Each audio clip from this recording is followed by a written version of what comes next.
थंडीची दिवस चालू झाली की बघा हरभरा येतो. हरभरा छान आला की आठवड्यातून 2दा तरी ही भाजी आमच्या घरी नेहमीच व्हायची.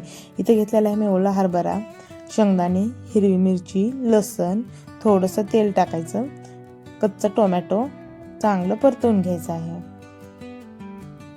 थोडंसं वाफ येऊ द्यायची, परत एकदा परतवून घ्यायचं, छान थंड करून घ्यायचं. मिक्सरमध्ये वाटा किंवा छान खलबत्त्यात वाटून घ्या. थोडीशी कोथिंबीर टाकायची आणि बारीक वाटून घ्यायचं आहे. थोडंसं जाडसर ठेवलं तरी चालेल. छान बारीक करून घेतलं की थोडंसं तेल, मोहरी, जिरे, कांदा, कढीपत्ता चांगला परतून घ्यायचा. थोडंसं टोमॅटो टाकलेला आहे. चांगली मस्त आंबट अशी चव येते, याची छान चव लागते. हळद परतून घ्यायचं चांगलं. इथं टाकलेलं आहे मी वाटलेला आपला ओल्या हरभरा टाकायचा, थोडंसं मीठ, पाणी टाकायचं, छान शिजवून घ्यायचं. थोडीशी कोथिंबीर.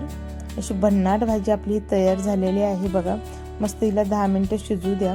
बघा मस्त कलर पण आलेला आहे. अतिशय चविष्ट आणि झणझणीत आपली ही ओल्या हरभऱ्याची भाजी तयार झालेली आहे. तुम्हाला जर ही रेसिपी आवडली असेल ना, नक्की लाईक करा, शेअर करा आणि सबस्क्राईब करायला विसरू नका. बघा मस्त आपली ही भाजी कशी वाटते.